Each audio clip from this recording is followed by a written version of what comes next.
कीर्तो वन्दे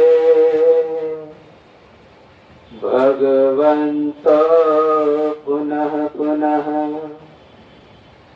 ईश्वरो गुरुरात्मेति मूर्तिभेद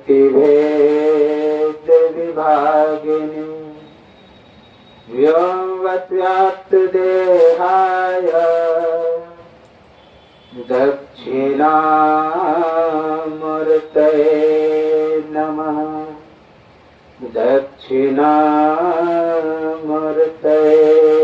नमः। श्री सद्गुरु महाराज की जय। जोर से जय घोष करना चाहिए और समर्पित होकर के। आप जानते हैं जब तक अर्जुन पूर्ण रूपेण समर्पित नहीं हुए तब तक गीता का उपदेश नहीं दिया। जब तक तर्क वितर्क करते रहे अर्जुन तब तक गीता का ज्ञान नहीं। आप जानते हैं महाभारत युद्ध होने वाला था और उस समय वेद व्यास आते हैं धृतराष्ट्र के पास और कहते हैं लो दिव्य दृष्टि और अपने कुल खानदान का नाश स्वयं दे। कहा कि मैं जन्मांध हूं धृतराष्ट्र, मैं पहचान भी नहीं पाऊंगा कि मेरा पुत्र कौन है और पांडव कौन है, इसलिए यह दिव्य दृष्टि संजय को दे दी ताकि युद्ध भूमि का हाल मुझे सुना सके। संजय को दे दिया। जब युद्ध होने वाला हुआ तब संजय से पूछते हैं धृतराष्ट्र, धर्म क्षेत्र कुरुक्षेत्र संवेता सभा माम का पांडवास्य व किम कुर्वत संजय। हे संजय, धर्म भूमि कुरुक्षेत्र में ये लोग क्या कर रहे हैं? कौन लोग? तो माम का पांडवास्य, मेरा पुत्र और पांडव किम कुर्वत, अर्थात क्या कर रहे हैं? युद्ध की इच्छा वाला भी एकत्र हुआ है। तो संजय दिव्य दृष्टि से देख करके बता रहे हैं क्या कि भगवान कृष्ण से अर्जुन कह रहे हैं, हे केशव, हे कमल नयन, मेरे रथ को दोनों सेनाओं के बीच में लेके चले, सैन्यों उभयोर मध्य रथम स्थाप्य में च्युतम्, दोनों सेनाओं के बीच में लेके चले ताकि मैं देख सकूं कि किससे युद्ध करना है। तो रथी का सारथी का काम होता है रथी के आज्ञा का पालन करना। तो आज्ञा पालनार्थ भगवान कृष्ण रथ को दोनों सेनाओं के बीच में ले और कहा देखो किससे तुमको युद्ध करना। ज्यों ही अर्जुन ने देखा हाथ से धनुष गिर पड़ा, शरण सत्य हस्ता, हाथ से धनुष गिर पड़ा, रोम हर्ष जाते सभी रोए कांप गए और रथ के पीछे जाके बैठ गए। हे केशव, मैं युद्ध नहीं कर। कहा तुम्हें असमय में मोह कहां से हो गया कि युद्ध नहीं करूंगा? जब तो उठो युद्ध करो। अच्छा, इससे लगता है कि भगवान कृष्ण युद्ध के लिए प्रेरित कर रहा है, युद्ध के लिए ललकार रहा है। यहाँ तक का क्लब्यम मां समागमा त्यक्तो परम तप असर्ग्य मकृति कर्म अर्जुन। हे अर्जुन, अकृति को देने वाला सर्व को देने वाला, यानी सर्व को नहीं देने वाला है। तुम्हारे अंदर जो कायरता आया, इससे लग रहा है कि हिंसा के लिए ललकार रहे हैं भगवान कृष्ण। अच्छा, इतने बड़े देश में जिसमें खूब प्रचार हुआ हो अहिंसा परमो धर्म का, वहां पर भगवान ही कहता हो अहिंसा करो, तो इसका मतलब कुछ ना कुछ कारण है। हम लोग खूब दुर्गा जी का पूजा करते हैं, गणेश जी का भी पूजा करते हैं। गणेश जी का लड्डू याद रखे हैं लेकिन हाथ में फरसा है, इसको याद नहीं रखे। दुर्गा जी का और चीज तो याद रख लिए, चुनरी चढ़ाना, लेकिन और हाथों में जो हथियार है उसको ही भूल गए। भगवान कृष्ण वही कह रहे, वो अस्त्र उठाओ। एक हाथ में अगर धर्म का ग्रंथ तो दूसरे हाथ में शास्त्र, शास्त्र सब। नहीं तो जिस देश में हर भगवान के हाथ में अस्त्र हो और उसको कोई फ्रांसीसी हरा दे, कोई अंग्रेज हरा दे, कोई मुगल हरा दे, कुछ ना कुछ गड़बड़ हुआ है।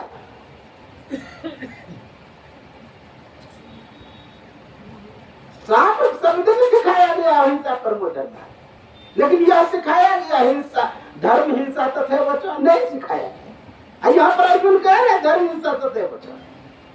धर्म कहना चाहिए अर्जुन, मैं तुम्हारे पक्ष से इसलिए नहीं हूं कि तू मेरा मित्र है, मैं तुम्हारे पक्ष से इसलिए हूं कि तुम धर्म के पक्ष में हो और मैं धर्म के साथ हूं। भगवान जन्म किस लिए लेते हैं? यदा यदा धर्मस्य ग्लानिर्भवति भारत अभ्युत्थानम धर्मस्य आत्मानं च जाने परित्राणाय साधूनां विनाशाय च दुष्कृतां धर्म संस्थापनार्थाय संभवामि युगे। जिंदगी भर महात्मा गांधी प्रचार किया अहिंसा परमो धर्म, लेकिन एक बार कहते करो या मरो। ये भाव क्या प्रकट कर रहा है? करो या मरो, यह युद्ध के लिए ललकारा जा रहा है। अब गुरु महाराज सब दिन प्रचार किया अहिंसा परमो धर्म का। जब 1962 का युद्ध हो रहा था चीन से, कहा मैं बूढ़ा हो गया, मुझे भी सरकार के लड़ने के लिए जाने के लिए तो तैयार हो गया। श्री सदगुरु महाराज की जय। कहने का भाव, धर्म पर अगर हमारे घर में कोई आ जाए मारपीट करने के लिए, तो क्या हम अब पुस्तक लेके बैठे रहेंगे? वहां पर वही भगवान कृष्ण करो, उठो और युद्ध करो। अब तर्क खतरनाक देते हैं। अर्जुन खतरनाक तर्क देता है कि मैं युद्ध क्यों नहीं करूंगा। और सब लोगों का वही भाव सब दिन सिखाया है। हाँ सर्वे भवन्तु सुखिनः, सब तो अपना ही है। सर्वे सन्तु निरामया, सबकी कामना कर रहा है, लेकिन भाई दूसरा अगर उस कामना को ना माने, उस उपकार को ना माने।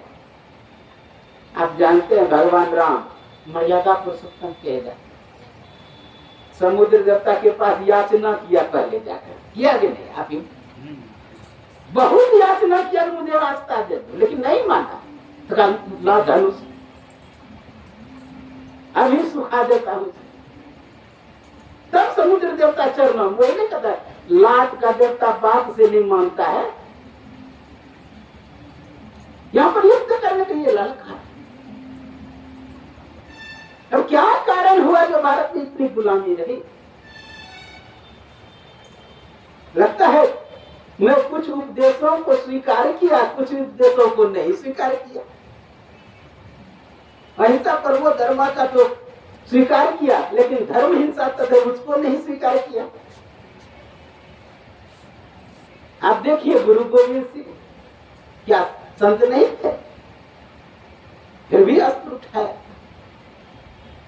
मेरा कहने का भाई यहाँ पर खतरनाक तर्क दे रहे अर्जुन कि मैं क्यों नहीं युद्ध करूंगा, क्योंकि पुत्रांश पौत्रांश सतीश तथा मेरा ही पुत्र पौत्र है, शाला संबंधित तथा मेरा ही शाला संबंधी, मैं किससे युद्ध करूं? नहीं करूंगा युद्ध। और एक खतरनाक तर्क देता है क्या? गुरु नहत्वा हिमान भावा भुंजे भोगान रोजर पर देखता एक कमल दिया। मैं गुरु लोगों को कैसे मारूं? गुरु ही आगे खड़े हैं, जिसके लिए मैं बचपन में तात्श्री कह के गोद में बैठ जाता था, अर्थात भीष्म पितामह। और वो कहते थे मैं तेरे तात नहीं, तेरे तात का तात हूं। अब इसे मैं कैसे युद्ध करूंगा? इसे मैं कैसे मारूंगा? इससे मैं कैसे लड़ूंगा? इससे अच्छा मैं भिक्षा का अन्न खाना पसंद करूंगा, लेकिन इसके रुधिर से सने हुए धरती का उपयोग करना मैं नहीं चाहता। अंतिम में हृदय बुद्धि बोलती कार्पण्य दोषो वहता स्वभावा पृच्छामि त्वां धर्म सम्मूढ़ चेता यश्रेयस्यान्निश्चितं ब्रूहि तन्मे शिष्यस्तेऽहं साधिमां त्वां प्रपन्नम्। करुणा से व्याप्त होकर के अर्जुन ने अंतिम में कहा, हे केशव, मैं जीतूंगा कि ये लोग जीतेंगे, मैं मारूंगा कि ये लोग मारेंगे, मेरे लिए युद्ध करना ठीक है या ना करना ठीक है, मुझे कुछ नहीं आता, धर्म से मैं मूढ़ हूं, धर्म सम्मूढ़ चेता। यच्छ्रेयस्य निश्चितम ब्रूहि तन्मे। ये केशव, आप कहें कि मुझे क्या करना चाहिए, क्योंकि शिष्य हम, मैं आपका शिष्यत्व स्वीकार करता हूँ। शिष्य हम साधिमां त्वां प्रपन्नम्, केवल शिष्य ही नहीं, समर्पित शिष्य। तेरा तुझको सौंपता क्या लागत है मोर, ये हुआ समर्पित। बिल्ली का बच्चा मां पर समर्पित हो, जबरे से पकड़ के जहां भी ले जाएंगे सुरक्षित जगह पर, लेकिन बंदर के बच्चे को अपने से पकड़ना पड़ता है, वो ज्ञानी का लक्ष्य। मैं समर्पित होता, शिष्यस्ते हम साधिमां त्वां, मैं शिष्य को स्वीकार करता हूं। अब भगवान पे आ गया, तेरा तुझको सौंपता क्या लागत है। तो इस तरह समर्पित होकर के हम लोगों को जय घोष करना चाहिए पूरी तरह। कोई अपना, आप जानते हैं अंतिम में द्रौपदी भी पुकार लगाई भगवान का, पहले बहुत पुरुषार्थ की, हाँ, बचने का अपना बल, अपना बल जब नहीं काम करता है तब परमात्मा का बल काम करता है। इसलिए जोर से जय घोष करें, बोलिए श्री सद्गुरु महाराज की जय। एक बार और हो जाए, श्री सद्गुरु महाराज की जय। सर्वत्र रूप में विराजमान आराध्य देव को कोटि से नमन। व्यक्त रूप में यत्र तत्र अन्यत्र विराजमान संत जन, विज्ञ जन, सज्जन वृंद, माता एवं धर्मशीला भक्तिमती बहनों के अंतस्थ विराजमान परमात्मा को मेरा नमन। अभी आप लोग यत्र तत्र से महेंद्र बाबू के पौत्र के जन्मदिन पर, पौत्र यानी पुत्र रापत्य मिति पौत्र, पुत्र से जो उत्पन्न हुआ उसे पौत्र कहते हैं। तो पौत्र के जन्मदिन पर एकत्र हुए हैं। उसमें सदग्रंथ रामचरितमानस सारस्वती प्रथम सोपान बालकांड से पाठ किया है, और उससे पूर्व गुरुदेव का मूर्ति लगा है। मूर्ति क्यों लगाते हैं? इसलिए कि मंगल मूर्ति, हाँ, सदगुरु मिलवे सर्वाधार, मंगलमय मंगल करो बिरवा पार, ये मंगल रूप है जो अमंगल को मंगल कर दे, जो प्रतिकूलता में अनुकूलता ला दे, जो अशिष्टता को शिष्ट बना दे। यहाँ तक कि गुरु की मूर्ति मन माही ध्यान, जो इच्छे सोई फरमा। इसलिए हम लोग इष्ट की मूर्ति लगाते हैं। तो जन्मदिन पर तो जन्म संस्कार पर सत्संग है।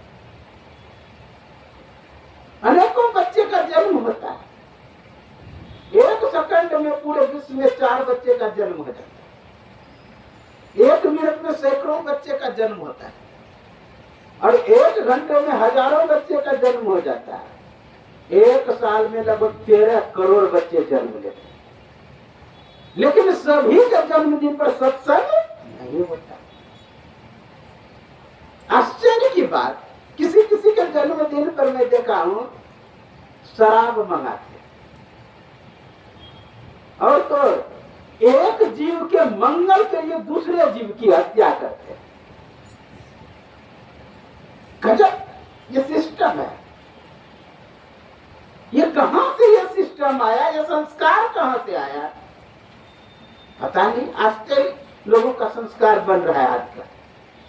क्या एक व्यक्ति कहता है कि शादी में तभी जाके जब डीजे बजेगा। बोलिए, डीजे का गुलाम है आज का, मानसिक गुलामी ये सब है।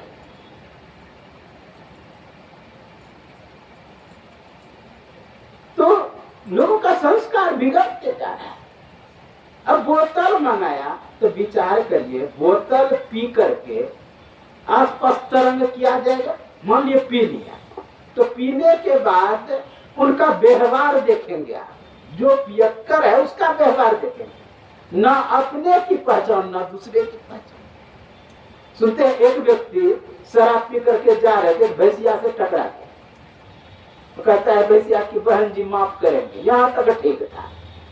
अब इधर उधर झुकते टहलते चला गया, अपने आंगन में अपनी पत्नी से ही टकरा के, उससे उनके बहन जी माफ कर दी, याद दो तो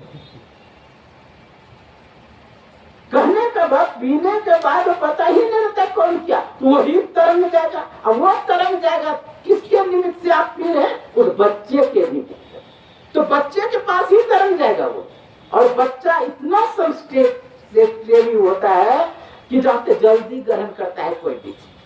7 वर्ष अनुकरण का समय होता है, अनुसरण का समय होता है।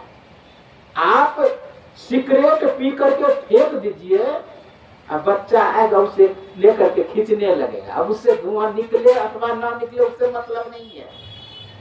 आप जूता पहन के आए, जूता खोल दीजिए, आप घर चले जाइए, बच्चा आएगा जूता में पैर डाल देगा और चलना शुरू कर देगा।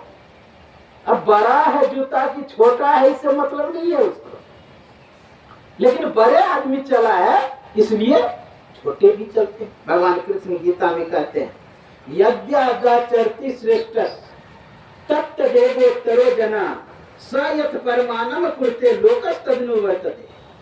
जो श्रेष्ठ पुरुष आचरण करते हैं वही छोटे भी करते हैं। यदि हेलम न वर्ते हम, यदि मैं अनुवर्तन नहीं करूं, भगवान कृष्ण कहते हैं, तो उत्सिद्धि और मेलों का दुनिया नष्ट भ्रष्ट हो जाए। मुझे कोई आवश्यकता नहीं है कि भोरे उठ करके ध्यान करें, फिर भी मैं ध्यान करता हूं। मुझे कोई आवश्यकता नहीं है कि मैं युधिष्ठिर को प्रणाम करूं, फिर भी मैं प्रणाम करता हूं। मुझे कोई आवश्यकता नहीं था कि गुरुकुल में जाकर के विद्या अध्ययन करूं, फिर भी मैं गुरुकुल जाकर के विद्या अध्ययन किया। मेरे लिए करने योग्य कर्म कुछ भी नहीं बचा। ना मैं पार्थ कर्तव्य त्रिशूलोकेषु कश्चन नाना वाक्तमवाप्तव्य वर्ते वच कर्मणि। तीनों लोकों में करने योग्य कर्म मेरे लिए कुछ भी नहीं बचा, फिर भी मैं कर्म में ही अनुवर्तन करता। इससे सिद्ध होता है कि जो बड़े आचरण करें वो छोटे सीखेंगे। तो जिसके जन्मदिन पर शराब पिला रहे हैं, अब बच्चे का कत्ल कर रहे हैं कोई जीव का, और उसका मांस खिला रहे हैं, तो विचार करिए कौन सा तरंग जाएगा। दिल्ली के यूनिवर्सिटी में खोज हुआ क्या कि आज जो गौ हत्या सब, गौ जिसमें हत्या किया जाता है उस समय जो चित्कार गौ का निकलता है, हाँ, उससे वातावरण पर प्रभाव पड़ रहा है। हाँ, लोग जो पागल हो रहे हैं उसके चित्कार से। आप विचार करिए, कोई गाय बच्चा जो ही बच्चा जो उस बच्चे को खींच के ले जा रहा है हत्या करने के लिए, क्योंकि उसका मांस सबसे अधिक महंगा मिलता है। विचार करिए उस गौ पर क्या पड़ती होगी जो बच्चे को लेकर के जा रहे खींच कर, और वो चित्कार कहाँ जाता है? क्योंकि कोई भी तरंग छोड़ते हैं तो आसपास मर्राते रहता है, पूरे ब्रह्मांड में मर्राते रहता है, घूमते रहता है। तो स्वाभाविक है अगर शराब पी करके तरंग वो छोड़ रहे तो बच्चे पर प्रभाव पड़े और शराब पीने लगेगा बच्चा। अब ना अपने का पहचान ना दूसरे किसी का पहचान नहीं शराबी का, तो वैसा तरंग जाएगा तो वो बच्चा आगे चल के ना अपनी माँ को पहचानेगा, ना बहन को, ना पिता को, किसी को नहीं पहचानेगा। यह संस्कार है बच्चे। तो सावधान, ऐसा संस्कार ना फैलावे। गजब तरीका है आजकल देखते हैं बर्थडे मनाने का, हाँ, जन्मदिन मनाने का। लाएगा वहां से केक, हाँ, केक देखिए काटना तो पहले गलत है, काट जो रहे हैं चाकू दे रहे बच्चे वहां भी गलत है। आश्चर्य की बात, हम लोगों में सब दिन सिखाया गया तमसो मा ज्योतिर्गमय, अंधकार से प्रकाश की ओर, लेकिन यहाँ क्या दिया जा रहा है? जला दिया, बस उसको फूंक करके बुझा दिया। जन्मदिन पर क्या करते? केक पर मोमबत्ती जलाते हैं, हम मोमबत्ती जानते हैं, मरने के समय टाइम जलाते हैं, तो मोमबत्ती जलाता है। अरे वो भी जलाते जलाते उसको फूकते हैं, फूके तो फूके फूक भी देता है उसको। कोरोना रहे तो कहना ही क्या था। अब फूक स्वाभाविक है, आप सूक्ष्मदर्शी यंत्र लगाएंगे ना, आपको पता चल जाएगा कि फूकने के समय फूका गया कि नहीं गया। अब वो ये फूका हुआ सबको खिला रहे हैं, मुसलमान को तो आप विरोध कर रहे हैं कि हाँ गाजी में फूक के खिला रहा है, लेकिन आप जो बच्चा बड़े श्रेष्ठ आदमी को खिला रहे हैं तो फूका हुआ उच्छिष्ट भोजन उच्छिष्ट का उच्छिष्ट है। तो वह जो उच्छिष्ट भोजन जन्मदिन पर बड़े श्रेष्ठ महापुरुषों को खिला रहे हैं, यह गलत है।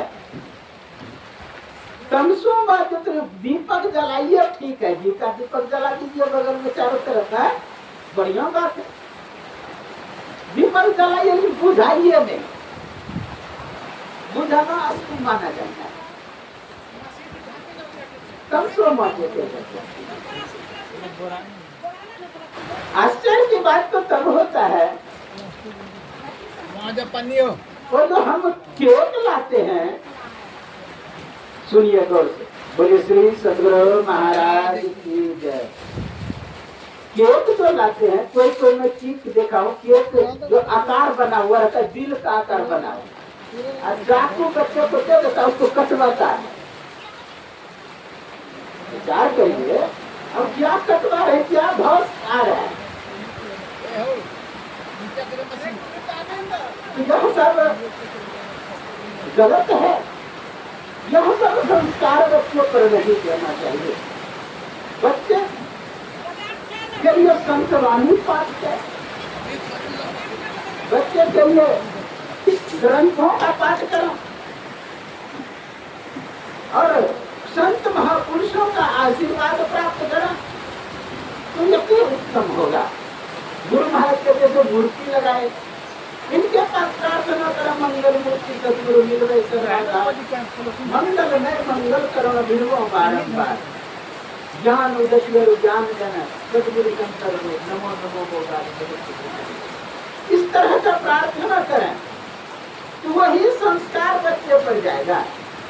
जो भी चीज आप तरंग छोड़ते हैं, जिसके निमित्त से वो उसके पास पहुंचता है। और आश्चर्य की बात तो तब होता है, केवल सजीव ही नहीं सुनता है, निर्गुण भी सुनता है, और जो निर्जीव है वस्तु वो भी सुनता है, उसमें भी परिवर्तन होता है, बदलाव होता है। पूरे सृष्टि जो है ना शब्द से बना हुआ है। आप लोग सुने होंगे कि शब्द सब कुछ किया, in the beginning was the word, और यहाँ तक कि पूरे सृष्टि ओंकार है और पूरे सृष्टि वेद मंत्रों से बना हुआ है। उतना उधर जाएंगे तो नहीं पकड़ पाएंगे। ओम ओम रश्मि से सृष्टि हुई है, पहले रश्मि रूप है, फिर मातत्व, मातत्व से मनस्तत्व, मनस्तत्व से फिर सृष्टि बनी है। ऊपर जाएंगे मनस्तत्व, मनस्तत्व के अंदर महतत्व, महतत्व प्रकृति, प्रकृति चेतन, चेतन परमात्मा। और परमात्मा ने ओम रश्मि को प्रेरित किया। पहले रश्मि रश्मि रश्मि, जैसे कि आप प्रकाश देखते हैं, प्रकाश से जो निकला हुआ किरण है वही रश्मि है। उसी तरह पहले उसी रूप में प्रकृति पूरी तरह शांत, कुछ नहीं, उतना वहां का व्याख्या नहीं हो पाएगा, लेकिन फिर भी नीचे का आप रश्मि रश्मि समझ लीजिए। रस्सी, रस्सी अच्छा किससे बना हुआ है रस्सी? थोड़ा सा यदि ध्यान देंगे, गौर करेंगे, चाहे धागा किससे बना हुआ, रेशा ही रेशा, रेशा एक प्रकार का रश्मि समझ लीजिए। अब कितना रश्मि से वो बना हुआ, रस्सा का रूप बन गया, धागा का रूप हो गया, और धागा का रूप होते होते क्या चादर का रूप बन गया। उसी तरह जब आकाश तत्व आया, आकाश तत्व जो आकाश तत्व से भी जो पहले तत्व है वो जाल के तरफ फैला हुआ है, जिस पर गति कर सके, क्या ब्रह्मांड गति कर सके, ये चांद तारे गति कर सके, या और कुछ गति कर सके। और कोई चीज गति करने के लिए हमें रास्ता तो चाहिए, सड़क तो चाहिए। तो सड़क में कंकर पत्थर देकर उसको ठोस करते हैं, तो परमात्मा की रश्मि के द्वारा रश्मि ही जा रहे, रश्मि का ही रास्ता है। कौन कौन रश्मि है सब उसमें दिया हुआ है वेद में। छंद रश्मि, गायत्री रश्मि, बृहति रश्मि, प्राण अपन रश्मि, यह सब रश्मियां है। बृहत रश्मि, ग्रीम रश्मि, 300 रश्मि का वर्णन है। जहां तक विज्ञान पहुंचेगा वहां तक शुरुआत होता है उसका। जहां आप ये ब्रह्मांड के विषय में चर्चा समाप्त हो जाता है, वो कहता है कि अब आगे समझ में नहीं आ, जैसे इलेक्ट्रॉन प्रोटॉन है, धन आवेशित ऋण आवेशित, प्राण और अपन। प्राण जैसे अंदर में लिए किसी को अपन छोड़े, तो एक आकर्षक गुण है रश्मि में, एक विकर्षक मतलब प्रावर्तित करने वाला, आकर्षित करने वाला। ये गुण किस कारण से हो रहा है ये विज्ञान नहीं बता पाएगा। वहां से हम लोगों का ज्ञान शुरू होता है कि वो क्या है। मान लिया अंतिम में फोटोन खोज किया, फोटोन क्या है? विद्युत पॉकेट है। अब विद्युत पॉकेट के अंदर कितना विद्युत है, उसमें कितना रश्मि उलझा हुआ है, जैसे बर्फ है। अब पानी में बर्फ तैर रहा है, बर्फ तो एक रूप हो गया, बर्फ एक रूप रंग लग रहा है, लेकिन पानी में तैर रहा है, पानी में गति कर रहा है। उसी तरह ये सृष्टि धीरे धीरे बना। ये पूरा द्रव्य है। तत्व द्रव्यानि पृथ्वी व्याप्त तेजो वायु आकाश काल दिगात्मा नवैव, नौ द्रव्य बताया न्याय दर्शन। तो ये द्रव्य उतना अंदर नहीं जाओ। कहने का भाव है कि ये पूरे सृष्टि शब्द से बना हुआ है। तो कोई भी शब्द छोड़ते हैं ना, वो सीधा वो सृष्टि पर प्रभाव पड़ता है। कौन रश्मि मेरे मुंह से निकला, प्राण रस, अपन रश्मि, अपन रश्मि कहाँ चोट करेगा। इसलिए आप लोग सुने होंगे कि वेद मंत्र पढ़ा तो वर्षा होने लगे, रामधुनी किया तो वर्षा होने, कभी सुने होंगे पहले सभी सब। ये कारण क्या है? वो शब्द प्रभाव करता है। स्वर यदि वेद उच्चारण किया जाता है तो पूरे प्रकृति पर असर करता है। श्रीमद् देवी भागवत पुराण में एक कथा है कि एक राजा को पुत्र नहीं होता था, पुत्रेष्टि यज्ञ कराया कि पुत्र होने के लिए। क्या हुआ? पुत्र होने के लिए यज्ञ करता, पुत्री हो गया। हालांकि खुशी हुई कि भाई पुत्री भी तो हुआ, लेकिन उसके मन में कसक था, मैं जब पुत्र के लिए कामना किया तो पुत्री कैसे हो गया। इसका मतलब वेद मंत्र में गलती किया। पंडित जी सब पूछा, पंडित बड़े पंडित जो थे कि बात किया, कहा कि नहीं मैं स्वर वेद बढ़िया से पाठ किया हूँ और सब मेरा जितना पाठी है सब अच्छा वेद पाठी है। सबसे पूछा गया, कहा नहीं मेरे से भी गलती नहीं हुआ। तब उनके पत्नी से पूछा, जिस समय संकल्प हो रहा था उस समय मन में क्या आया? कहा कि मेरे मन में होता पुत्री होता तो ठीक है। कहा तो तब तो वेद मंत्र से ही काम किया। आप लोग सुने होंगे कि त्वष्टा ऋषि यज्ञ कर रहे थे, क्योंकि उसके पिता वो मार दिया गया था। तो वो क्या किए, एक पुत्र उत्पन्न कर रहे थे कि इंद्र को मारने वाला। असंयोग से हर्ष देव की गलती हो गया, तो इंद्र से मरने वाला पैदा हो गया। नौकते के फेर से खुदा जुदा हो जाता है। खुदा सब में नीचे बिंदी होता है, वो क्यों है, खुदा सब जुदा हो जाएगा। शस्त्र और शास्त्र, शस्त्र जो है लोगों का जीवन खत्म करता है, लेकिन शास्त्र जीवन देता है। तो थोड़ा सा अगर गलतियां हो तो पूरे सृष्टि पर असर करता है, जिसके निमित्त से छोड़, जिसके निमित्त से छोड़ेंगे। इसलिए कोनो थेरेपी आप लोग सुने होंगे कि भाई मंत्र के द्वारा ठीक कर दिया उसके शरीर में जो दर्द था, ये था, वो था, सब रश्मि का काम, सब वो मंत्र से काम होता है उसमें। क्योंकि पूरे शरीर भी बना है वो रश्मि से बना, वेद मंत्रों से बना हुआ। तो बच्चे के प्रति जो भी तरंग आप छोड़ेंगे वो स्वाभाविक असर करेगा। बच्चा नहीं भी चाह रहा अन्य संस्कार के बस, फिर भी वो मंत्र आसपास घूमते रहेगा वो शब्द। और जिस समय थोड़ा सा सत्वगुण प्रधान हुआ, क्योंकि तीनों गुण प्रधान होते रहता है, समय कभी सत्वगुण बढ़ता है, कभी तमोगुण, कभी रज। जो ही सत्वगुण बढ़ेगा बस वो तुरंत घुस जाएगा। जैसे कोई मोबाइल में आप मैसेज भेजे, अब वो मोबाइल बंद है मोबाइल, मैसेज तो घुस नहीं रहा, और ज्यों ही खोलेंगे सब मैसेज तुरंत तुरंत घुसना शुरू हो जाएगा। उसी तरह जो भी शब्द जिस बच्चे के निमित्त छोड़े हैं वो आसपास तरंगित होते रहता है, बगल बगल घूमते रहता है। अगर बच्चा तमोगुण में है तो वो नहीं घुसे, जो ही सतोगुण होगा तुरंत घुस जाएगा। आप लोग सुने होंगे, देखिए जैसे रेडियो, पहले रेडियो, अब तो रेडियो का ने मोबाइल ने बैठा दिया कितना रेडियो। तो रेडियो का पहले जब समय था तो रेडियो में स्टेशन होता था घुमा करके लगाने वाला। तो भागलपुर से सुनना है समाचार तो भागलपुर लगा दीजिए, और पटना से सुनना है तो पटना लगा दीजिए, रांची से सुनना है तो रांची लगा दीजिए। तो वो क्या था, स्टेशन था। जो ही लगाए वहां पर, जो वहां से तरंग छोड़ा जा रहा है रांची से, वो आपका पकड़ लेगा। ये विचार तरंग। उसी तरह बच्चे के प्रति जो भी तरंग छोड़ेंगे वो बच्चे पर स्वाभाविक प्रभाव पड़ेगा। आपको कोई गाली दे देता है, कितना अंदर से तरंगित हो जाते हैं। भले आप डर के मारे या बड़े कोई पद पे है उसको कुछ नहीं बोल पाए और उसने आपको कुछ बोल दिया, अंदर में हिलोरे ले, बाहर भले नहीं कुछ कर पाया, लेकिन अंदर में रिएक्शन हो रहा है। अब बोलिए आप क्या हुआ अंदर में, जबकि गाली दिया ही बाहर का है, अंदर क्यों झिझोर रहा है? हुआ क्या जानते हैं, वही रश्मि पर चोट की, अंदर में हलचल पैदा हो गया। वही अंदर में शब्द पर चोट किया, अंदर हलचल पैदा हो गया। और केवल बाहर में शरीर पर नहीं, शरीर के द्वारा अंत हर कण पर चला जाता। हर कण यानी 600 खरब कोशिका सेल है मनुष्य शरीर। 600 खरब कोशिका सेल के अंदर 600 खरब केंद्रक है नाभिक, और 600 खरब केंद्रक के अंदर बटी हुई रस्सी के समान संस्कार कोष है, वो जिन उसमें चिपका हुआ विद्वान है, और उसके अंदर डीएन वहां पर पहुंच जाता संस्कार कोष में, वहां पर झटका मारता, वहां पर रिएक्शन पैदा होता है। फिर जैसे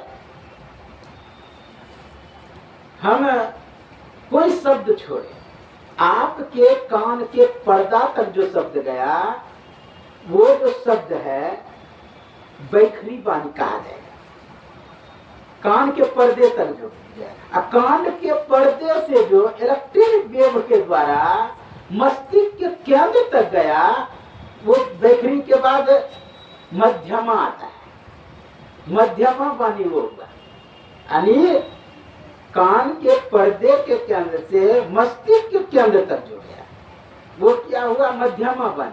और मस्तिष्क के केंद्र से जो मन तक गया, हाँ, वो हुआ पश्चंती बानी। ये बैखरी और ये मध्यमा बानी को तो वैज्ञानिक भी पकड़ लेगा, लेकिन मनस तत्व तक जो गया वो बानी नहीं सुन पाए। जिस दिन ये बानी सुन लेगा, वैज्ञानिक घोषणा कर देगा कि पूरे सृष्टि वेद मंत्र से बना हुआ है। वो पर पश्चंती बानी सुना था किसने, उल्टा नाम जपत जग जाना, वाल्मीकि होए ब्रह्म समाना। उल्टा नाम जप के पूरे जगत को जान गया, सृष्टि को जान गया। उल्टा नाम जपत जग जाना। जिस दिन पश्चंती बानी सुन लिया, पश्चंती बानी सब नहीं सुन है, क्योंकि मनस तत्व वहां पर है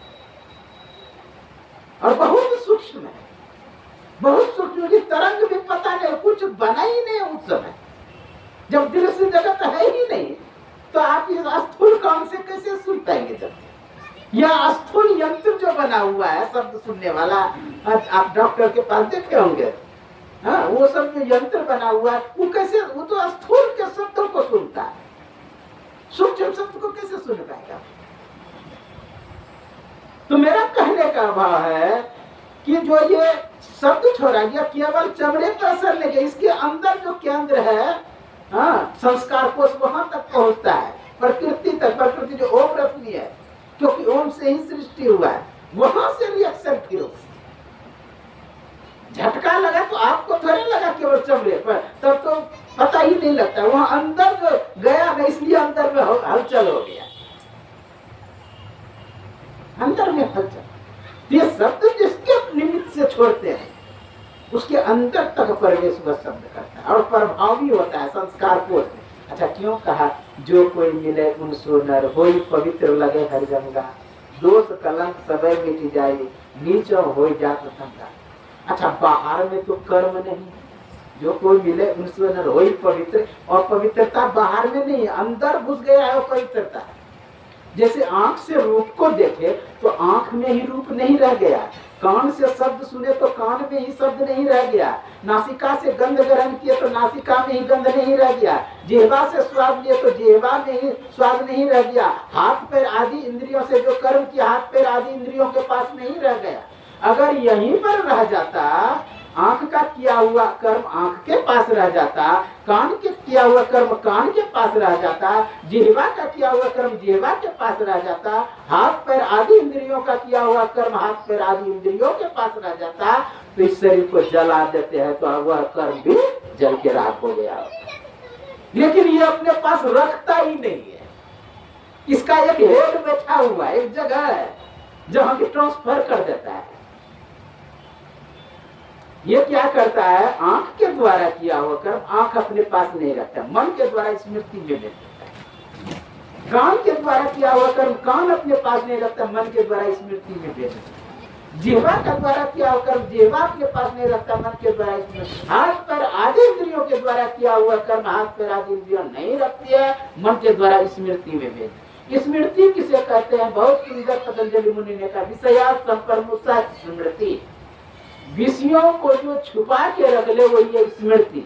जैसे मोबाइल पहले आता था उसमें मेमोरी रहता था, हाँ फोटो ऑडियो वीडियो कुछ भी खींचे ना उस मेमोरी में चला जाता था। अब मेमोरी को आप खोल लीजिए, अब मोबाइल को थवा कर दीजिए, कोई बात नहीं, आपका ऑडियो वीडियो है इस लगते उसको दूसरे मोबाइल में लगा के देख सकते हैं। उसी तरह ये क्या हुआ, संस्कार कोष में पहुंच गया, विषया संपरमुषा स्मृति।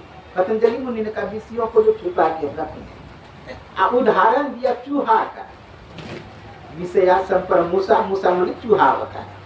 चूहा का उदाहरण इसलिए दिया, गेहूं का खेती या धान का खेती जहाँ होती है वहां पर क्या चूहा लग जाता है कहीं कहीं गेहूं में, तो गेहूं देखिए कट गया, और जहाँ पर छिद्र है चूहा का वहां में देखा कोई आदमी आया कुदाल लेके कोरना शुरू किया, अब कोरा इतना इतना गेहूं निकला अंदर से, वो क्या किया छुपा के रख लिया है, समय पाकर उपभोग करेंगे।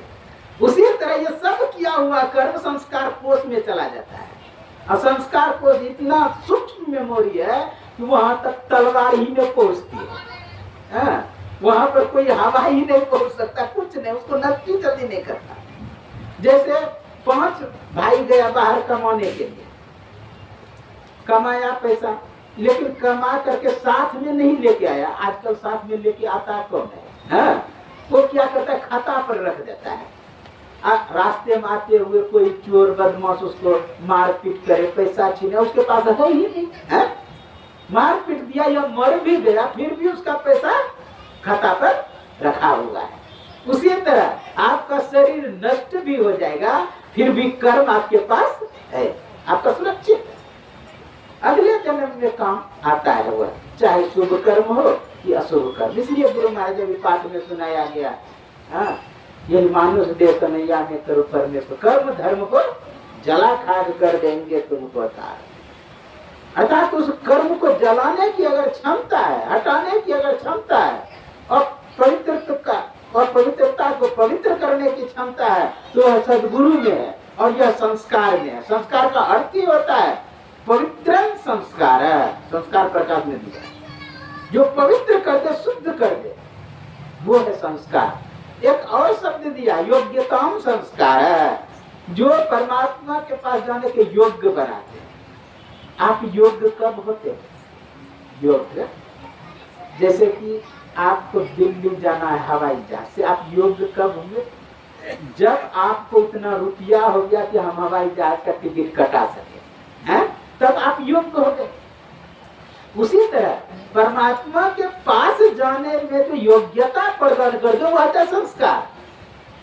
और परमात्मा के पास जाने या परमात्मा के दर्शन करने के लिए योग्य कब होंगे? अति पावन गुरु मंत्र मन ही मन, यानी पवित्रता होनी चाहिए, शुद्धता होनी चाहिए, अंदर से परिष्कृत होना चाहिए, विमलीकृत होना चाहिए, जंग को झरना चाहिए। और संस्कार का वास्तविक अर्थ भी होता है यही, सम उपसर्ग है, असंस शब्द बना है, शुद्ध प्रत्यय हुआ है। अब किरी शब्द बाद में है, किरी को कार हुआ घय प्रत्यय होकर, सम्यक प्रकार शुद्धिकरण परिष्कृत विमलीकृत जंग को डाल देना, मैल को डाल देना, ये होता है संस्कार। ये होता है सत्संग।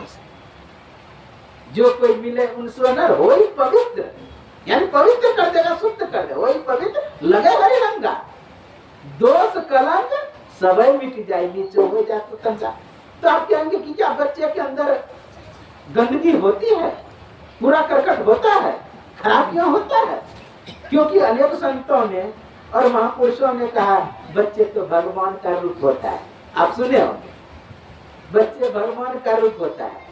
ईसा से किसी ने कहा कि संत कैसे होते हैं, तो ईसा ने गोद में लेकर के कहा था ऐसे होते, बच्चे को गोद में लेकर, यानी बच्चे के तरह संत होते। कहा कैसे संत बना जाए, कहा पुनः बालक हो जाओ तुम संत बन जाओगे। इससे सिद्ध हो रहा है कि बच्चे निर्विकारी होते हैं। बगल में आपको भंडारा हो रहा है, भोज हो रहा है, गोतिया है, आपको निमंत्रण नहीं दिया है, बच्चा दौड़ के खा के आ जाएगा, आपको दुश्मनी से कोई मतलब नहीं उनको है, खा के आ जाएंगे भोजन, उससे मतलब नहीं है, आपको जग रहा है, आप जानिए। एक घर में एक बच्चा बैठा हुआ था, पिता पुत्र दोनों था, वो कर्जा लिया था किसी से, कर्जदार मांगने के लिए आ रहा था, देख लिया कि कर्जदार आ रहा है मांगने के लिए, तो मांगेगा, पैसा है नहीं, तो बेटे से कहा कि सुनो जी वो आ रहा है, बोलेगा कि पिताजी कहाँ है, तुम कह देना पिताजी घर पर नहीं है। वो अंदर घुस गया, छिप गया जाकर, तो उधर से आया कर्जदार, कह तुम्हारा पिताजी कहाँ है, कहा पिताजी अभी कह के गए हैं कि कह देना घर पर पिताजी नहीं है। इतना निर्विकार, निर्विकार, आश्चर्य बच्चे। नवगछिया में बलिया झंडापुर में पेपर में पढ़ा कि एक बच्चे की माँ बच्चे को छोड़ करके खेलने के लिए वो चली गई, कोई काम में व्यस्त। उधर से जब आई तो देखती है कि आधा सांप मुंह में है, आधा पकड़ा हुआ। अब उसको आश्चर्य लगा, तुरंत पकड़ करके खींचा तो आधा तो मरम्मत कर दिया था सांप का। अब विचार में उसको ये भी पता नहीं कि डसेगा, मौका नहीं दिया होगा, ऐसे जैसे पुकारना सीधे मुंह में ले लिया होगा और उसको दांत छिप मार दिया होगा अंदर में, छोटा सांप था उसको, बस बच्चे को लेकिन कुछ नहीं हुआ था। कहने का भाव, बच्चे को देख के लगता है उसके अंदर गंदगी नहीं, पूरा करकट नहीं है, लेकिन होता ही नहीं, ऐसा भी नहीं कह सकते। जैसे मोबाइल में ऑडियो वीडियो बहुत है, लेकिन जो कोड खोलना नहीं जानता है ना, उसको पता ही नहीं कि इसमें कुछ है, यहाँ कितना ट्रक गाड़ी क्या क्या सब चीज भरा पड़ा है। उसी तरह बच्चे के अंदर सब संस्कार है, खराबियां है, लेकिन वो कोड खोलना भी नहीं जानता। ज्यों ज्यों बड़ा होता है ना, ज्यों नहीं बनता है, तब कोड खोलना जानता है सब, तब देखिएगा खराबियों प्रकट होने लगता है। तब बगल पड़ोसी के यहाँ बच्चा के यहाँ खाने के लिए नहीं जाएगा, बड़ा होने के बाद नहीं जाएगा, बच्चा था वो चला गया। इसका मतलब अंदर का जो असली चेहरा है, अंदर का जो गंदगी है, अब बाहर होने लगा है।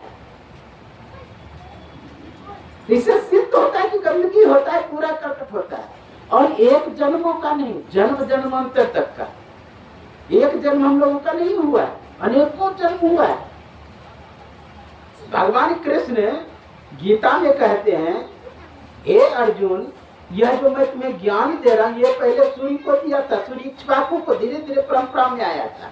एवं परंपरा प्राप्त मिम्मम राज ऋषियों विधि सकाल ने हम योगो नष्ट परम तप। हे परम तप अर्जुन, यह ज्ञान मैंने पहले सूर्य को दिया था, सूर्य इक्ष्वाकु धीरे धीरे परंपरा में आके लोग होते, वही ज्ञान मैं तुम्हें दे रहा हूं। अर्जुन कहते हैं, कम तार्किक नहीं तब कहा, गजब बात करते हैं महाराजा, मैं जानता हूं आप वसुदेव के पुत्र हैं, देवकी आपकी माता है, यशोदा मैया का गोद प्राप्त किया और नंद बाबा का दुलार पाया है, लेकिन कब? अपरम भवता जन्मा, अभी अभी उसका जन्म हुआ है, और आपका भी जन्म भी हुआ है। अपरम भवता जन्मा, परम जन्म योस्मान, योस्मान का जन्म हजारों वर्ष पहले हुआ है। कथमे तक भी जानी है, मैं कैसे जानूं कि आपने ही अज्ञान सूर्य को दिया था? कोई बच्चा आकर के कहे कि परदादा को मैं ही ज्ञान दिया था, तो शोभनीय लग रहा है। काहे अर्जुन सुनो, बहुनी में वे पितानी जन्मानी तब चार्जना तन्याहं वेद सर्वाणी ना त्वं वेत्ता परम। ये परम तप अर्जुन, मेरा और तेरा जन्म अनेकों बार हुआ है। तन्याहं वेद सर्वाणी, मैं सब जानता हूँ, ना त्वं वेत्ता परम, तुम नहीं जानते। इससे सिद्ध होता है कि हम लोगों का कितना बार, हजारों बार जन्म हुआ है। लेकिन कौन जानता है इस बात को? तन्याहं वेद सर्वाणी, दृष्टिवान कोई देखा है, जो दृष्टि को चलाना दे तो वो देखा है। जैसे बुद्ध बैक गियर विशेष लगाता था, आप धम्मपद पढ़ के देखिए, कोई बात हुआ तुरंत बैक गियर लगाया, पूर्व जन्म में वो क्या था।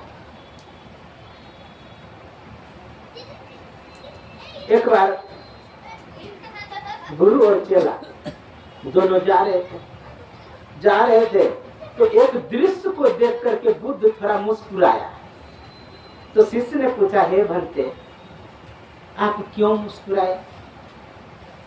कहा कि चलो आगे के। आगे गया, कहा कि अभी तुम देख रहा था कि एक बैल जा रहा था रास्ते से आगे आगे। कहा कि हाँ। एक दुकान पे गया, तुम यह भी देखा? कहाँ देखा? उसने मिठाई खाया, यह भी देखा? कहाँ देखा? कहा दुकानदार ने उसको 2-4 डंडा मुंह में मारा, यह भी देखा? कहाँ देखा? कहा कि पूर्व जन्म में ये दुकानदार मालिक था उस दुकान का, ये जो बैल है। सोचा कि अपना ही ये मिठाई का दुकान है, 2-4 खा लेते हैं, और उसका बेटा दिया 2-4 डंडा। कहने का भाव कौन देख सकता है? दृष्टिवान कोई देखा है। जो संत होते वो देखते हैं। एक बार की बात है, भगवान बुद्ध से एक शिष्य पूछते हैं, हे भंते, अरहत भिक्षु का कथा है चक्षुपाल का धम्मपद में। उसमें चक्षुपाल का कथा है, वो अरहत भिक्षु थे, मोक्ष प्राप्त किए हुए भिक्षु थे, लेकिन अंधे थे। कोई शिष्य पूछते हैं, भंते, अरहत प्राप्त किए हुए भी चक्षुपाल अंधा क्यों है? तब भगवान बुद्ध कहते हैं, पूर्व जन्म में ये डॉक्टर, उस समय की भाषा में कह लीजिए वैद्य थे, हाँ?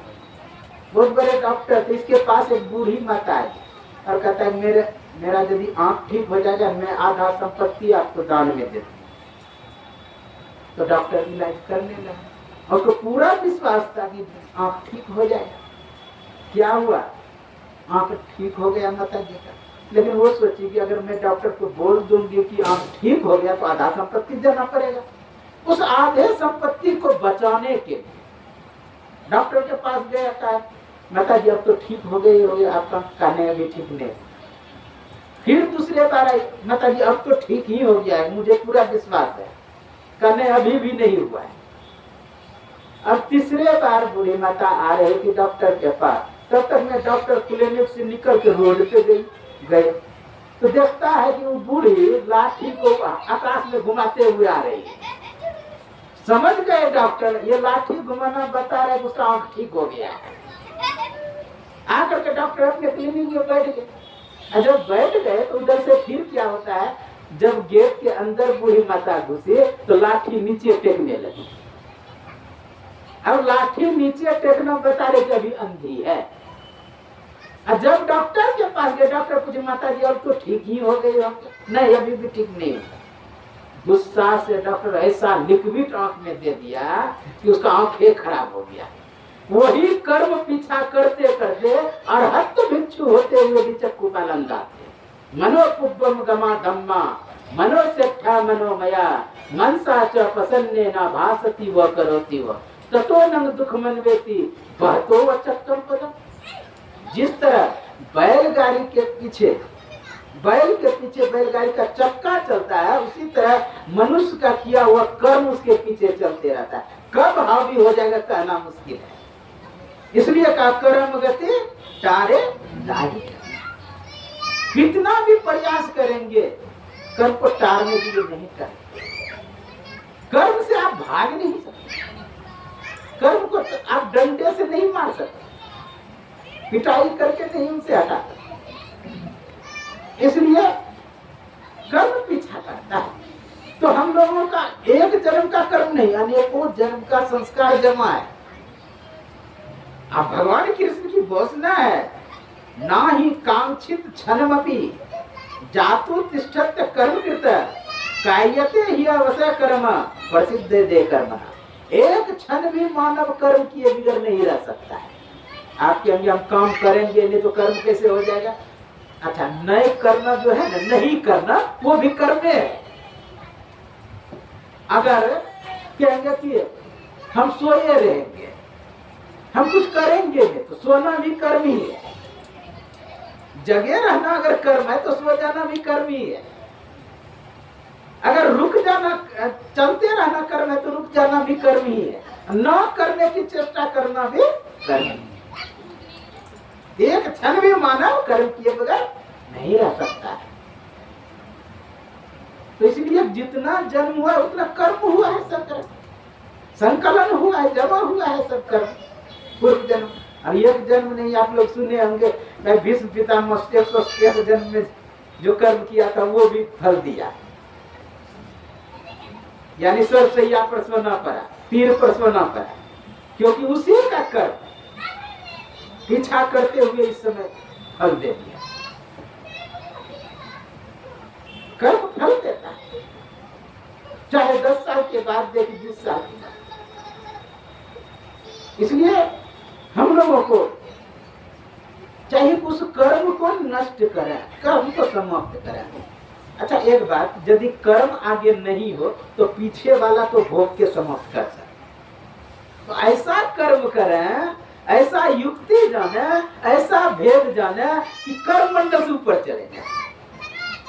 कर्म मंडल से जिस दिन ऊपर चले जाएंगे तो कर्म आप पर हावी नहीं होगा। कर्म मंडल से ऊपर चलेंगे तो कर्म कुछ नहीं। भगवान बुद्ध ने कहा, है दुनिया बनाने वाले, तू मुझे दुनिया में नहीं डाल सकता क्योंकि मैंने तुझे देख लिया। दूसरी स्थिति को हम प्राप्त कर ले जहाँ कर्म होता ही नहीं है। ठीक है, थोड़ा देर के लिए मान लेते हैं कि यदि से समपापम विस्तीर्णम बहुयोजना विद्यते ध्यान योग्य नान्यो वेदा कदाचित, पहाड़ के समान किया हुआ कर्म सब नष्ट हो जाएगा। जानते हैं बड़े बड़े संत महापुरुष भी भोगे हैं। इससे लगता है कि पता नहीं रोचक तो नहीं है। रोचक यथार्थ भयावह 3 ढंग का प्रयोग किया जाता है। स्वर्ग, नर्क और मोक्ष का वर्णन किया जाता है। नर्क देता है भय के लिए, हाँ, कि भय वहाँ की नर्क की जो यातनाएं हैं, हाँ, नर्क का जो दुख है उसका वर्णन किया जाता है ताकि दुख के डर से लोग अशुभ कर्म नहीं करें। अब नर्क में दुख है अथवा नहीं उससे मतलब नहीं है, लेकिन उनके भय से, उस दुख के पीड़ा के कारण वो अशुभ कर्म नहीं करेगा। स्वर्ग का लोभ दिया जाता है, हाँ, स्वर्ग में अब क्या स्थिति है नहीं है, लेकिन ये कहता है भाई अप्सराएं हैं, 16 वर्ष ठहरा सो ठहरा, कोई बूढ़ी अप्सरा कथा नहीं सुने। अपने वहां का सुख का वर्णन करता है। सुख के लोभ में लोग शुभ कर्म करता है। अब सुख है कि नहीं है स्वर्ग में उससे मतलब नहीं है, लेकिन उसके लोभ में आकर के शुभ कर्म करता है। उसी तरह हम लोग शुभ कर्म की ओर चले। गुरु महाराज भी कहा, सुकृत कर ले नाम सुमरने को जाने करती जगत में कब्र नहीं। तो मेरा कहने का बात तो सब कर्म जमा होता है। एक श्रीमद् भागवत महापुराण में कथा है, चित्रकेतु नाम का राजा। चित्रकेतु धन्य धान्य से परिपूर्ण था। विस्तार से नहीं कहूंगा, भागवत जब करता हूँ तो उसमें विस्तार से कहता हूँ। 2004 से मैं भागवत करता हूँ। तो चित्रकेतु नाम का जो राजा था धन्य धान्य से परिपूर्ण था, लेकिन उसे उस धन्य धान्य का उपभोग करने वाला कोई नहीं था, यानी पुत्र नहीं था। तो आप कहेंगे क्या पत्नियां नहीं थी? पत्नियां भगवान कृष्ण का रिकॉर्ड तोड़ने वाले।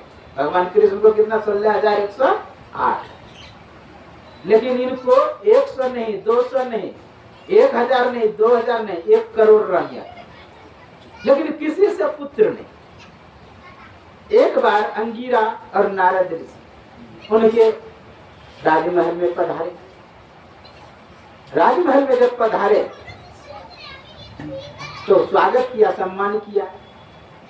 कहा, हे राजन, तुम्हारे अंदर में चिंता की रेखा दिखाई देती है।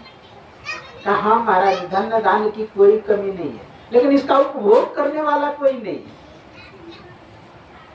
अरे क्या पुत्र के चक्कर में पड़े हुए, भजन करो। कहा, महाराज, भजन में मन नहीं लगता है।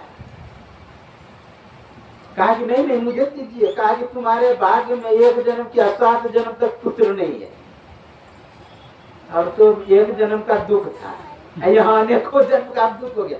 कहा, महाराज, मैं सुन रखा हूँ, करता करे न कर सके, अब गुरु करे सो हो। जो सृष्टि करता, पालन करता, संहार करता नहीं कर सकता है, वो आप कर सकते हैं। जो न करे लकीर, सो करे हकीर। आप में वो सामर्थ्य योग्यता है। देख लिया, जिद्दी भगत है। हाथ ऐसे कि एक फल आया, लो अपनी पत्नी को खिला देना, पुत्र होता है। संयोग से बड़ी पत्नी को खिलाया, सुंदर पुत्रों का जन्म हुआ, और अनेक जो रानियां थी वह ईर्ष्या करने लगी इससे। किसी को राजा मानेंगे, बस समय पा करके क्या किया, बच्चे को जहर दे दिया, वो भी बच्चा मर गया। फिर चित्रकेतु और अंगिरा ऋषि आए उनके घर पे, देखता चिंतित। अरे तुम चिंतित हो? क्या वो जो पुत्र दिए थे वो मर गया? क्या कहाँ पर है रखा हुआ? कामुक गया था। पुकारा, जीवात्मा बच्चे भद्रंते, हे जीवात्मा उठो।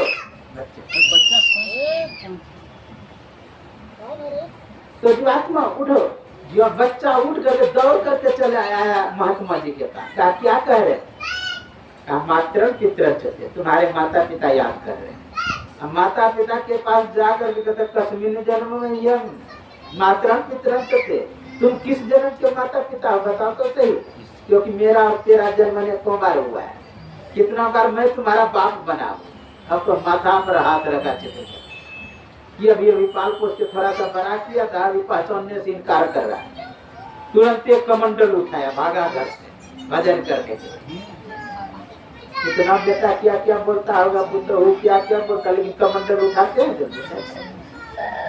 लेकिन उसने उठाया, भजन करने के लिए निकलता है। कहने का भाई, एक ही जन्म नहीं होता, अनेकों जन्म होता है।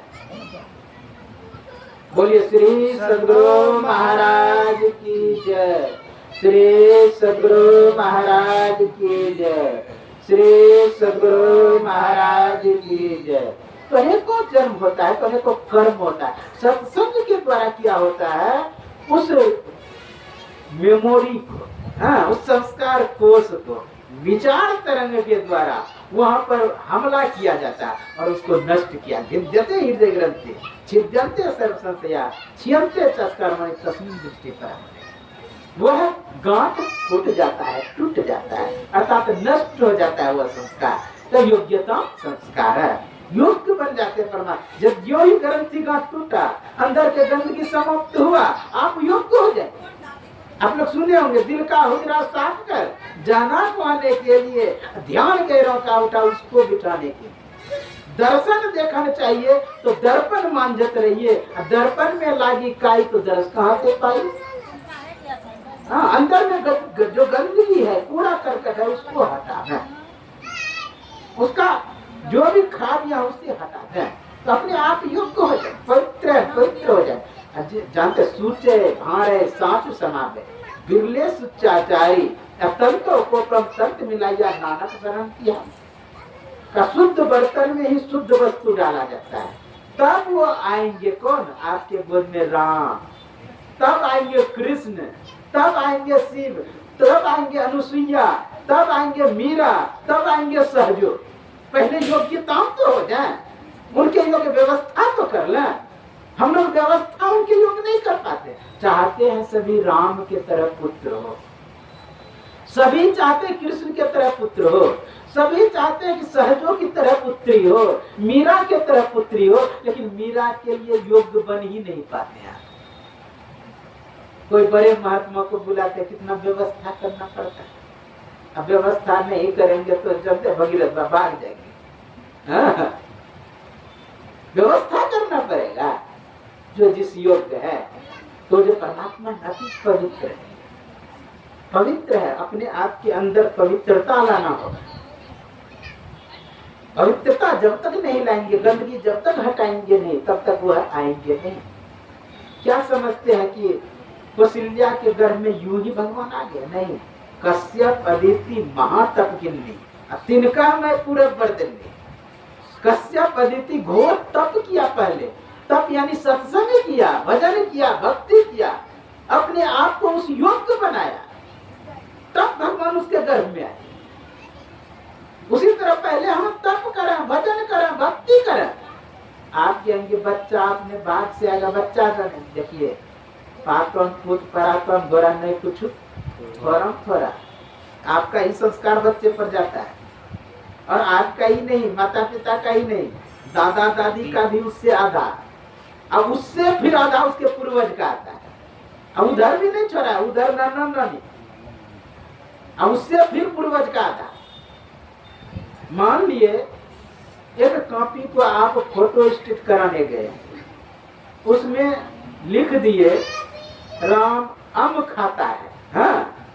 तो विचार करिए जितना फोटो कॉपी करेंगे उसमें आमे लिखाएगा तो आम लिखा जाएगा, आम लिखाएगा, क्योंकि मूल में भूल है। उसी तरह अगर मूल में भूल है तो जितना सृष्टि होगा ना सब गड़बड़े होगा। इसलिए एक शब्द बहुत सुंदर गायत्री वाला एक पत्रिका निकाल, उसमें देखे थे हम सुधरेंगे युग सुधरेगा, हम सुधरेंगे युग सुधरेगा। हम अगर सुधरेंगे तो बच्चे भी संस्कारी होगा, स्वाभाविक। हाँ, ये जरूर है कि पूर्व का भी संस्कार आता है। यह भी जरूर निश्चित है कि आसपास के वातावरण का भी प्रभाव पड़ता है, आसपास के वातावरण का भी प्रभाव। पूर्व जन्म का संस्कार क्या है आप लोग जानते हैं कि भक्ति बीज बिन से नहीं, जौ जुग जाए अनंत, ऊंच नीच घर जन्म ले सौ संतों का संग। ऊंच नीच घर कहीं भी जन्म ले लेगा तो अपना अस्तित्व ऊपर रखेगा, पूर्व जन्म का संस्कार। उदाहरण जैसे कोहल मुनि थे, कोहल मुनि का पुत्र अष्टावक्र, अष्टावक्र गर्भ में था। ये वेद पाठ उच्चारण कर रहे थे स्वस्वर, स्वस्वर जब उच्चारण कर रहे थे उसी समय गर्भ से आवाज आता है। अष्टावक्र कहता है पिताजी आप वेद मंत्र गलती कर रहे हैं। अब विचार करिए, पिताजी गलती पर है तो बेटा सही कैसे सीख लिया? इसका मतलब पिताजी नहीं सिखाया, ना पिताजी का संस्कार है, वो क्या है? पूर्व जन्म का संस्कार। मैं ऋषिकेश में रह रहा था 2005 में। ऋषिकेश आश्रम लक्ष्मण जिला में है, महर्षि में ध्यान योगाश्रम, उसका मैं व्यवस्थापक। तो व्यवस्थापक होने के नाते आसपास कोई प्रोग्राम भी होता तो निमंत्रण भी आता था। तो एक मौनी बाबा मौन तोड़ रहे थे, 10 साल से मौन, तो मौन तोड़ के उसी में कुछ आयोजन रखा था, उसमें मुझे भी आमंत्रित किया था। मैं गया तो बड़े बड़े विद्वान, ऋषिकेश में तो विद्वान है बहुत, तो ऋषिकेश बड़े बड़े विद्वान नीचे बैठा हुआ है, एक 5 वर्ष का बालक आसन पे बैठा हुआ है। नीचे से कोई भी विद्वान कोई भी प्रश्न कर दे, बच्चा उत्तर दे दे, कोई भी बल्ली वेद का शुरू करा दे, हाँ, और वो पूरा बल्ली समा, गीता का कोनो श्लोक शुरू कर दे, पूरा अध्याय समा, बच्चा करते। हमको आश्चर्य लगा कि ऐसा कैसे हो। उसकी माँ थी ब्राह्मणी, हाँ, उससे मैं जाके पूछा कि माता जी आप लोग तो बहुत पढ़े लिखे होंगे। हाँ, कहा कि मैं कोई पढ़ा लिखा, इसका पिताजी भी नहीं, कोई नहीं पढ़ा लिखा है, मैं पहाड़ों में रहती हूँ, हाँ, वहाँ कोई पढ़े लिखे नहीं उतना। कहा इतना ज्ञानी? कहा जिस समय ये तोतली बानी में बोलना शुरू किया उसमें मैं सोचा कि कोई ड्राइंग जोगी इसको कुछ कर दिया है, अकेले बैठ के उससे कुछ बोलते रहते। एक तांत्रिक को बुलाता है कि देखिए मेरे बच्चे को क्या हो गया है, कोई ड्राइंग जोगी कुछ कर दिया है क्या? तांत्रिक पढ़ा लिखा था, जो ही सुना देखा कि ये तो शाम पे तो पाठ कर रहा है, ये तो गीता पाठ कर रहा है, उसको आश्चर्य लगा। ये क्या है? पूर्व जन्म का संस्कार है, कोई पहले पढ़ा है और वो संस्कार बन गया है। दिल्ली में नंद नगरी है, यमुना के पास नंद नगरी में एक वेद विद्यालय है और उसी के बगल में संस्कृत भारती का क्लास चलता है। बोलचाल की भाषा संस्कृत में सिखाया जाता है, जैसे जंगम दुर्वाणी अस्ति, जंगम दुर्वाणी हस्ते अस्ति, जंगम दुर्वाणी अत्र अस्ति, इस तरह पढ़ाते हैं। 15 दिन में संस्कृत बोलने के लिए सिखा देता है, चाहे शुद्धम अशुद्धम संस्कृत के अंदर। तो वहां गया था, मैं देखा कि वेद विद्यालय में छोटा छोटा बच्चा, किसी को ऋग्वेद कंठस्थ, किसी को सामवेद कंठस्थ। आश्चर्य, कोई पढ़ नहीं पाता है संस्कृत, उपनिषद पढ़ भी लिए तोड़ जोड़ के चलेगा, लेकिन वेद तो जल्दी पढ़ ही नहीं पाता है, उच्चारण नहीं सही कर पाता। अब बोलिए उस बच्चे को याद है, अब उस संस्कार कहाँ जाए? इसलिए पूर्व का भी संस्कार होता है। इसलिए अगर पूर्व का संस्कार है तो ठीक है, नहीं तो आपका बनाना कर्तव्य है। आप बच्चे को संभालना, कैसे बच्चे को जन्म देना चाहते हैं वो आपका काम है। नहीं तो लक्ष्मण की माँ कैसा बात बोली है सुने, पुत्रवती युवती जगस्मी। पुत्रवती स्त्री वही है माता जो अपने पुत्र के भगवान के भक्ति में लगाता है, भगवान के भजन में लगाता है। अगर ऐसा नहीं करती है तो ना तरु बांझ बर्बादी दिया। अगर ऐसे पुत्र को नहीं उत्पन्न करती है तो उससे अच्छा बांझ रहना चाहिए। कहने का भाव आप भगवान के भक्त को पैदा करें, तो भगवान के भक्त को पैदा करने के लिए कुछ सिस्टम तंत्र व्यवस्था होगा ना भाई। उस सिस्टम तंत्र व्यवस्था को आप बना दें ताकि भक्त पैदा हो, तब भक्त पैदा होगा। इसलिए हम लोगों को चाहिए कि अगर भक्त जानना चाहते हैं, भक्त को पैदा करना चाहते हैं, तो अपने आप का सुधार करें, भजन करें, भक्ति करें, तब अपना काम बनेगा। यह सत्संग जो बच्चे के जन्मदिन पर है, अति उत्तम काम किया इन्होंने, अति ही उत्तम काम। क्यों? इसलिए कि जिसके निमित्त से तरंग छोड़ा जाता है उसका परिवर्तन होता है, बदलाव होता है। कौरव पांडव जुआ खेलने में माहिर थे, तो दुर्योधन को उसके मामा ने कहा, शकुनी ने कहा कि भांजे तुम क्या लोगे? कहा कि 5 लेंगे। कहा कि 5 ही होगा, क्योंकि गोट्टी मेरा बात सुनता है, कोई जादू टोना नहीं। वो क्या किया, गोट्टी को लिया और सुनाने लगा, गोट्टी को 5 हो जा, 5 हो जा, 5 हो जा, पटक दादा 5 ही होता था। ये क्या विचार तरंग है? आंखों से 80% ऊर्जा निकलती है, इसके द्वारा जो ऊर्जा के साथ जो तरंग जा रहा है शब्द, वो परिवर्तन कर रहा है, बदल रहा है।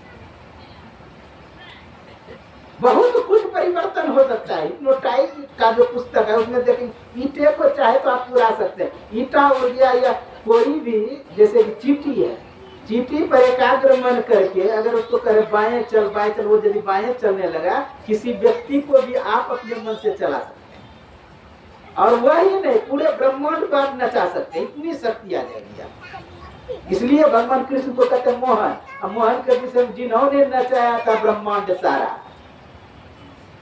सारा ब्रह्मांड को जो नचाने, उसको वो आपके अंदर शक्ति है, सामर्थ्य है।